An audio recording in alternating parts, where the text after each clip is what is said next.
ہمارے لیے آج کا کلام متی کی انجیل اس کا 6 باب اس کی 25ویں آیت سے 34ویں آیت تک۔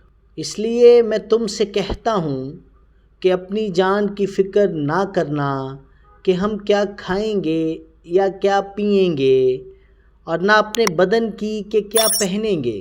کیا جان خوراک سے اور بدن پوشاک سے بڑھ کر نہیں؟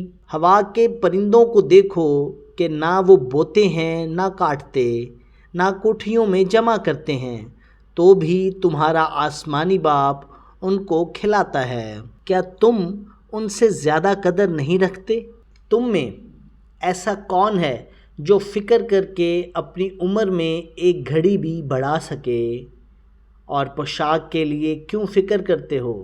جنگلی سوزن کے درختوں کو غور سے دیکھو کہ وہ کس طرح بڑھتے ہیں، وہ نہ محنت کرتے نہ کتتے ہیں۔ تو بھی میں تم سے کہتا ہوں کہ سلیمان بھی باوجود اپنی ساری شان و شوکت کے ان میں سے کسی کی مانند مبلغ نہ تھا۔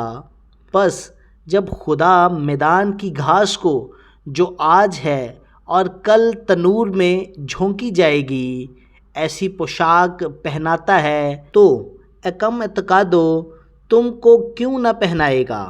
اس لیے فکر مند ہو کر یہ نہ کہو کہ ہم کیا کھائیں گے یا کیا پئیں گے یا کیا پہنیں گے، کیونکہ ان سب چیزوں کی تلاش میں غیر قومیں رہتی ہیں، اور تمہارا آسمانی باپ جانتا ہے کہ تم ان سب چیزوں کے محتاج ہو۔ بلکہ تم پہلے اس کی بادشاہی اور اس کی راست بازی کی تلاش کرو، تو یہ سب چیزیں بھی تم کو مل جائیں گی۔ پس کل کے لیے فکر نہ کرو، کیونکہ کل کا دن اپنے لیے آپ فکر کر لے گا۔ آج کے لیے آج کا دن ہی کافی ہے۔ آمین۔ خداوند کا پاک کلام پڑھا اور سنا جانا ہم سبوں کے لیے باعث برکت ہو۔ خدا کا شکر ہو۔ آمین۔